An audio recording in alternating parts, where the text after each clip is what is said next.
हाँ तो बच्चों, कल जो अपनी क्लास हुई थी वह पॉलिटिकल मॉडर्नाइजेशन पे हुई थी।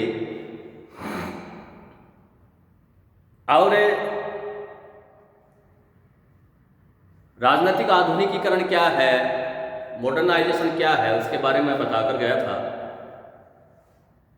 तो यहाँ आज जो जिसके ऊपर अपन चर्चा करने वाले हैं वह राजनीतिक आधुनिकीकरण के अभिकरण है।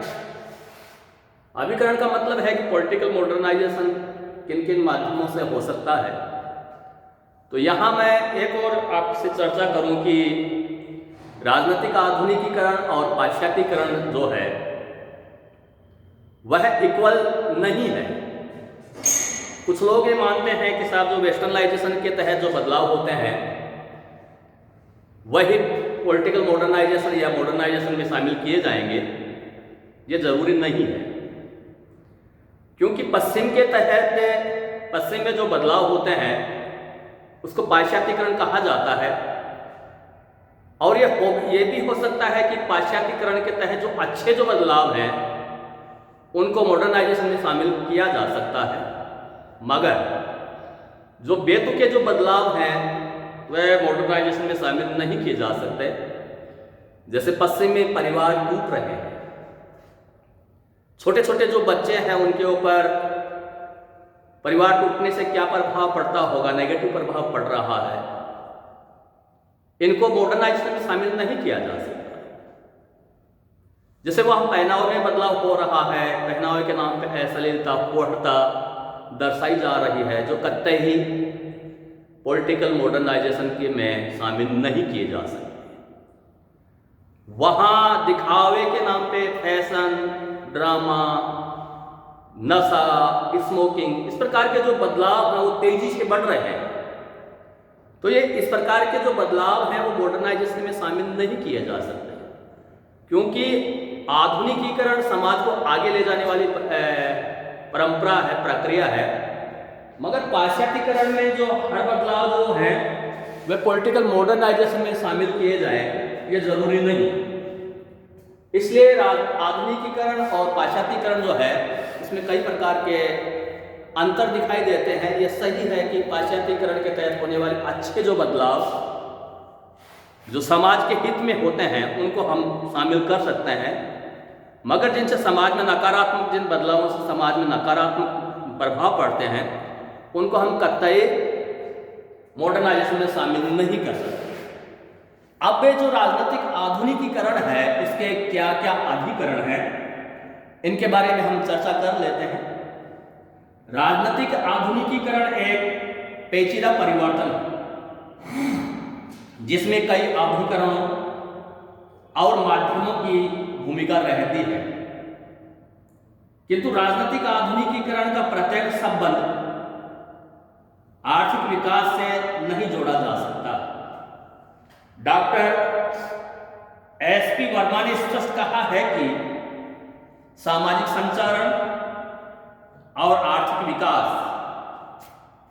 दोनों ही राजनीतिक आधुनिकीकरण के निर्णायक तत्व माने जाते हैं और इनमें विकासशील देशों के लिए घातक परिणाम निकले। मोटे रूप से आधुनिकीकरण के प्रमुख अभिकरण इस प्रकार हैं। राजनीतिक आधुनिकीकरण का प्रमुख अभिकरण अभिजन और बुद्धिजीवी वर्ग होता है। दूसरा, राजनीतिक दल राजनीतिक आधुनिकीकरण के प्रमुख उपकरण होते हैं। तीसरा, सरकारों के तत्वाधान में ही आधुनिकीकरण की सारी गतिविधियां संचालित होती हैं। बुद्धिजीवियों के द्वारा राजनीतिक व्यवस्थाओं के साध्यों, गंतव्यों और उद्देश्यों के विकल्प सुझाए जाते हैं। इन्हीं विकल्पों में से कुछ का चयन करके राजनीतिक शक्ति को संरचनात्मक रूप दिया जाता है। अभिजन इन संरचनात्मक व्यवस्थाओं से संबंधित प्रक्रियाओं के कार्मिक होते हैं। इसकी विचारधारा और विशेष प्रकार की मान्यताएं राजनीतिक आधुनिकीकरण का परिप्रेक्ष्य तैयार करती हैं। इन्हीं के द्वारा राजनीतिक आधुनिकीकरण की क्रियाएं सक्रिय या शिथिल बनती हैं। राजनीतिक दल भी आधुनिकीकरण के प्रमुख उपकरण होते हैं। लोकतांत्रिक व्यवस्थाओं में इनकी भूमिका सर्वविदित है। सर्वाधिकारी शासनों में तो एकाधिकारी राजनीतिक दल ही राजनीतिकरण का प्रेरक है। राजनीतिक दलों के माध्यम से आधुनिकीकरण का शक्तिशाली राजनीतिक दलों के माध्यम से विचारधारा को आधुनिकीकरण का सबसे शक्तिशाली अभिकरण माना जाता है। सरकारों का राजनीतिक आधुनिकीकरण के अभिकरण के रूप में विशेष महत्व है।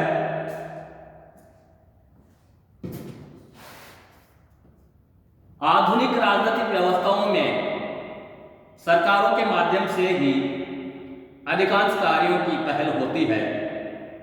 सरकारों के पास बाध्यकारी शक्ति होती है।